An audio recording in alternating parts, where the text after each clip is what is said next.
Lights! The all-new Jupiter is more than more. Style more.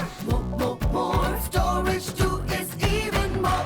The all-new Jupiter is more than Introducing the all-new TVS Jupiter, India का नया ज्यादा एकुआ अधिकम बेशी जास्त अधिका वधू बेसी. दोघा बाप लेकांनी विनोद तावडेंना घेरलं होतं. पैसे वाटल्याचे आरोप केले होते. मोठा गदारोळ गोंधळ नालासोपाऱ्यात झाला. दिवसभर माध्यमांवर बातमी चालली. विनोद तावडेंना ठाकूरांनी घेरलं हे महाराष्ट्राने पाहिलं. ठाकूरांच्या बहुजन विकास आघाडीने मोठा डाव टाकला असं देखील बोललं गेलं.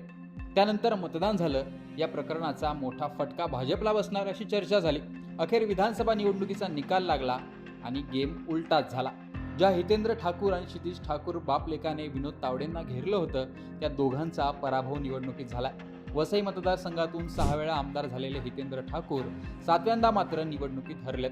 वसईमध्ये हितेंद्र ठाकूर विरुद्ध भाजपच्या स्नेहा पंडित दुबे विरुद्ध काँग्रेसचे विजय पाटील अशी तिरंगी लढत झाली.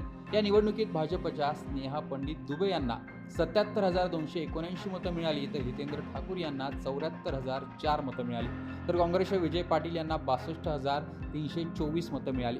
स्नेहा पंडित दुबे यांचा 3,153 मतांनी विजय झाला. दुसरीकडे नालासोपारा मतदारसंघातून बहुजन विकास आघाडीचे क्षितिज ठाकूर जे हितेंद्र ठाकूरांचे पुत्र आहेत, जे गेली 15 वर्ष 3 वेळा या मतदारसंघाचे आमदार होते, त्यांचाही पराभव झाला आहे. नालासोपारामध्ये भाजपच्या राजन नाईक यांना 1,64,243 मतं मिळाली तर बहुजन विकास आघाडीच्या क्षितिज ठाकूर यांना 1,27,238 मतं मिळाली. तब्बल 37,000 मतांनी राजन नाईक यांनी विजय मिळवला.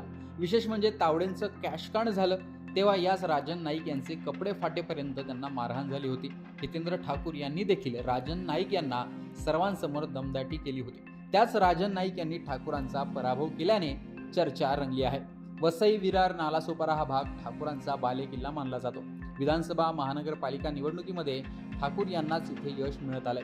गेल्या विधानसभा निवडणुकीतही त्यांचे वसई, नालासोपारा आणि बोईसर या मतदारसंघात आमदार निवडून आले होते.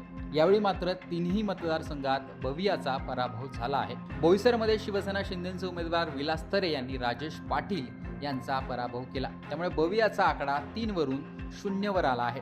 ठाकूरांवर असलेली नाराजी, महायुतीच्या योजनांचा प्रभाव, RSSचं संघटन आणि कॅशकार्ड नंतरच्या घडामोडी याचा मोठा प्रभाव मतदानावर पाहायला मिळाला होता.